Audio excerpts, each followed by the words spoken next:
kindergarten friends, my wonderful kindergarten friends. Welcome back to our kindergarten YouTube channel. Still working on that intro song, theme song, if you will. Welcome, welcome, welcome, welcome, welcome back to kindergarten. Anyways, I am so excited that you're here. Today we have a great story in store for you. It's probably one you've heard before, but it's just such a good story. How can we not read it? Am I right? Today's story is called The Three Little Pigs written and illustrated by James Marshall. So the title is the name of the book, and it tells us what the story is about. So what's our story going to be about? It's going to be about three little pigs, right? And the author writes the story and the illustrator draws the pictures. Okay, here we go. The Three Little Pigs. Retold and illustrated by James Marshall. Pardon me. Once upon a time, an old Mama Pig sent her three little pigs out into the world to seek their fortune. "Now be sure to write," she said, "and remember that I love you." Oh, she looks so sad.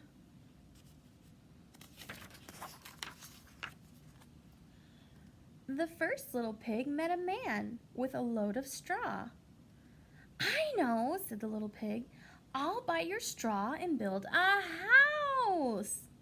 "That's not a good idea," said the man. "Mind your own business, thank you," said the pig. Well, that's kind of rude. And he bought the straw and set about building a house. It took him no time at all. So this man tried to warn him, but he was kind of rude to him and said, "Mind your business." It's definitely not how we speak to people.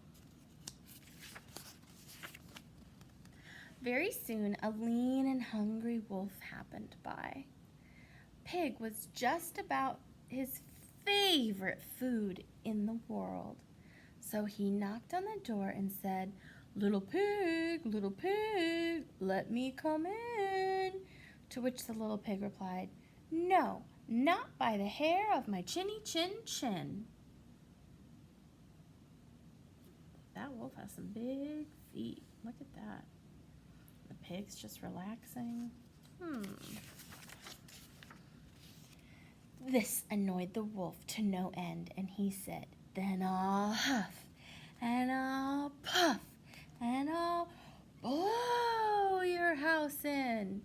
"Go right ahead," said the little pig. So the wolf huffed and he puffed, and he blew the house in. And he gobbled up the little pig. Oh dear.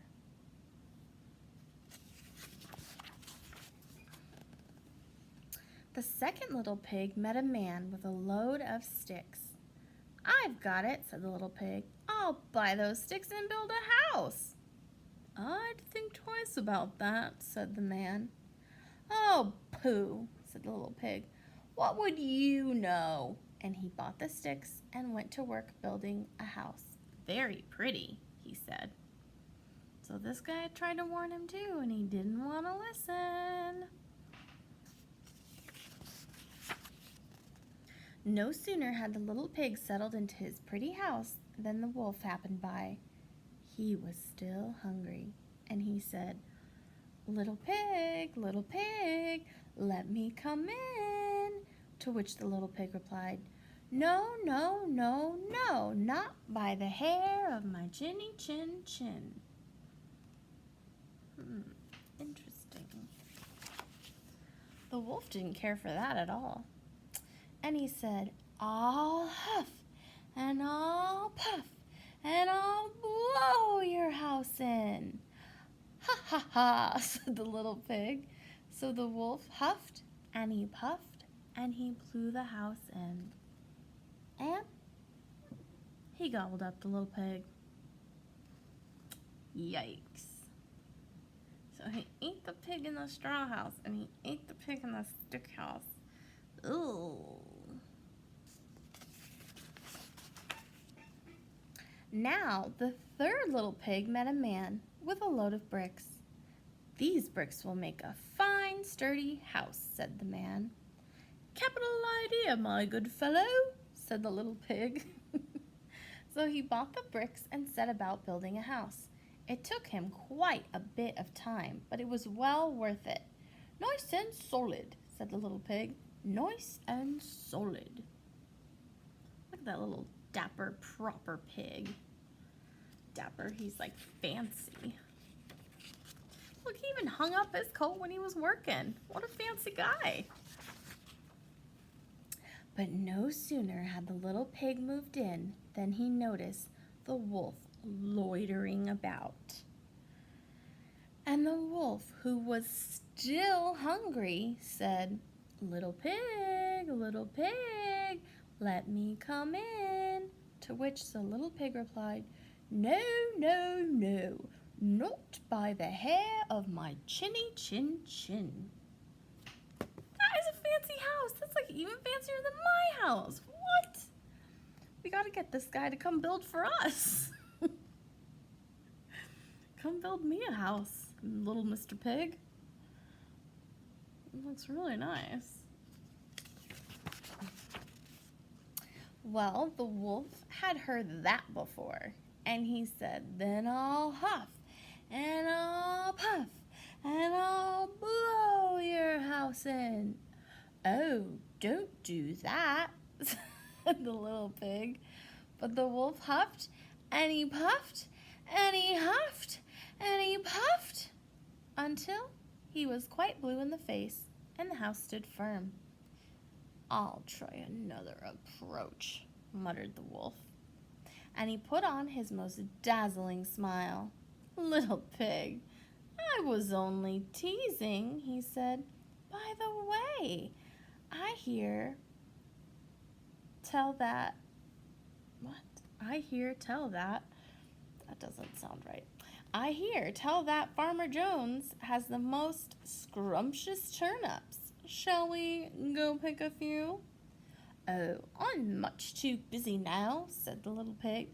"What about tomorrow morning?" "Excellent," said the pig. "I'll come for you at 6.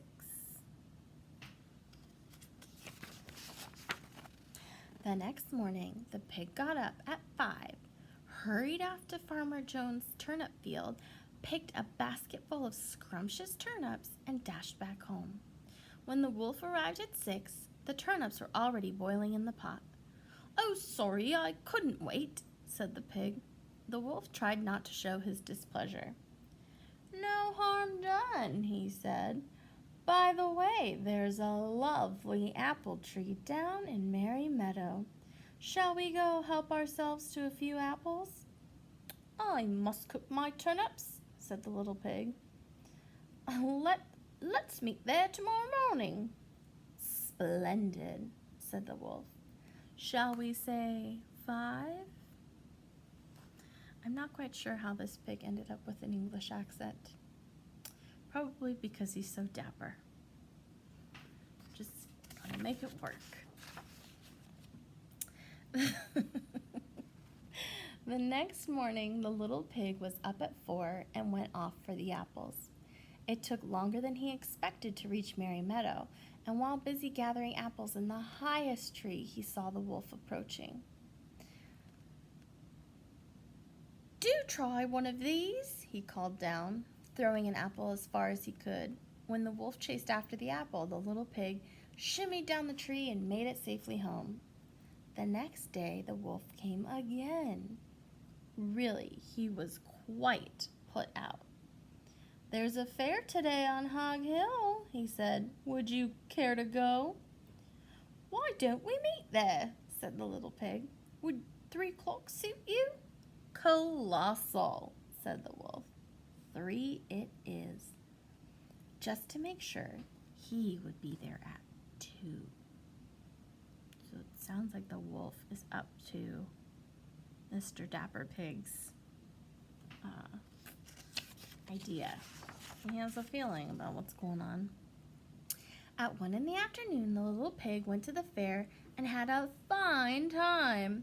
So fine that he lost track of the hour, and suddenly, out of the corner of his eye, he saw the wolf coming up the hill. Without a minute to spare, the little pig jumped inside an empty butter churn and rolled down the hill toward the wolf. Well, the wolf was so scared, he ran all the way home.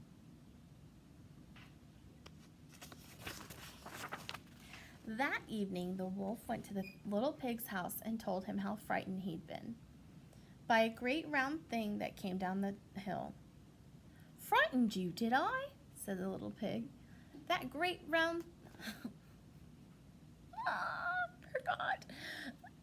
"That great round thing was a butter churn, and I was inside."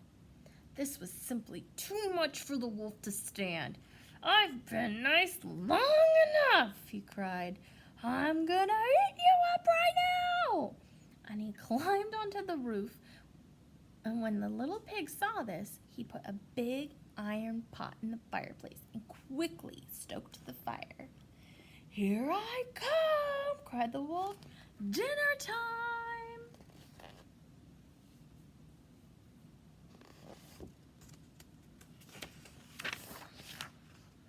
"You can say that again," said the little pig, and he cooked.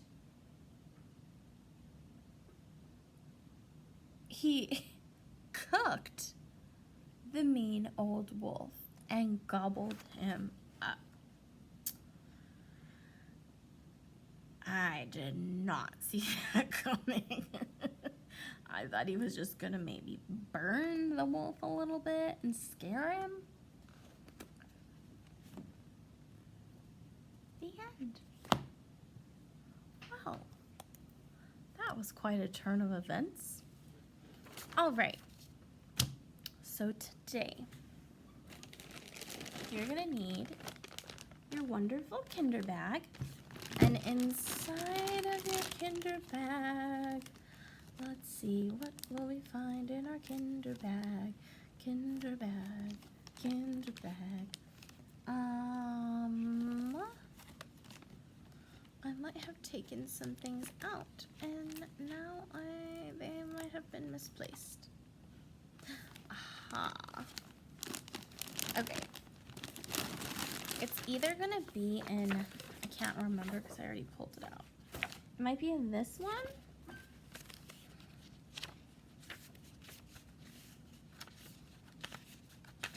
Yes, it is. Okay, kindergarten friends and family, you're gonna pull out this paper clipped pack of paper, and if you go through it, it's kind of a lot. It's a lot, but once you go through it, you're going to look for this page. So pull out the one that is called New Brick House. Cut and then paste the letters in ABC order. Okay? So you're gonna need that. You're also gonna need your pencil pouch. I'll put my stuff away so I don't lose it. So you're gonna need your pencil pouch so you can get out your crayons, glue, and scissors because we are cutting out. Remember, scissors are tools, not toys. If you are cutting your hair, if you are cutting your clothes, if you are cutting your pets or your family or your fingers or anything that you're not supposed to be cutting, you probably won't get to use scissors anymore. And what you're gonna do instead is you're gonna just have to rip it. And that's gonna be so sad. So sad that we can't handle the responsibility of scissors. Also, parents, I know, scissors are challenging. I get it. I know, trust me, I live it every August. We're like, oh, we don't know how, it's too hard, my hands hurt. But we gotta just push through it because this is the only way we're gonna learn is if we practice, practice, practice. So no matter how much it's too hard or their hands hurt or anything, make sure that they are cutting for themselves. Something I haven't mentioned is I have been teaching for 10 years now. I can always tell when an adult is doing the work instead of the kid. I might not say anything sometimes because it's awkward to call you out, but I can always tell. So please make sure your child is doing their own work. When it's cutting, gluing, scissor, or coloring, my apologies, writing, make sure they're doing their own work. Is it okay for you to help them? Of course. Of course you can help them. You can help them with how to hold the scissors. You can help them with by writing their name with highlighter and them tracing on top, but don't do the work for them because they're not going to learn if you're doing it for them. All right, so we're going to put, this is how we use our scissors, right? Your thumb in the small hole and your fingers in the big hole. Open, shut, open, shut. That's the way we cut, cut, cut. Cut paper. Paper. Oh no, did I misplace my pencil already? I had it on Friday and now I don't? I found it. We're gonna need a pencil too. Because the first thing I do is always the same. I pick up my pencil and write my name. And your name goes on that line at the top. Okay. For this activity, because our objective is to put the letters in order, so A, B, C, D, E. So we're gonna cut and glue and then color. And I'm gonna use my fancy time lapse so that you don't have to sit here and watch me do this for the next 20 minutes. It'll just be like 20 seconds. Because look at that, we're fancy now. All right, so I'm gonna get started and I will see you in a minute.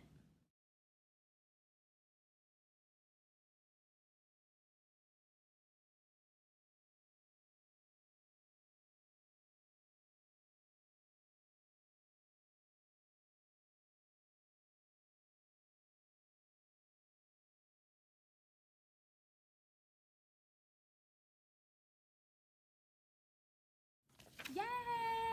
And we did it! Oh, I didn't color all the way to the top. That looks different. 1 second. There we go. Ta-da! And so my job, so my turn, your turn. So I say it and then you say it. My job is to put the alphabet in order.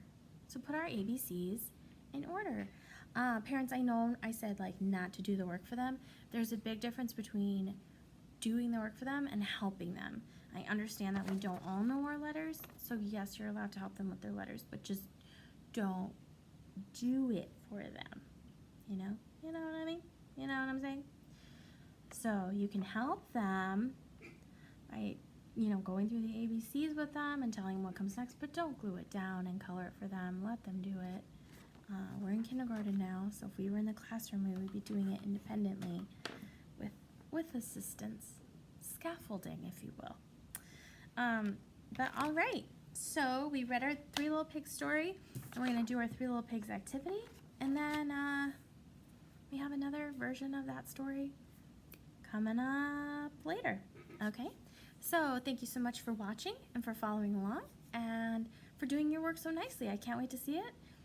And yeah, I hope you have a great rest of your morning, and I will see you soon. Bye.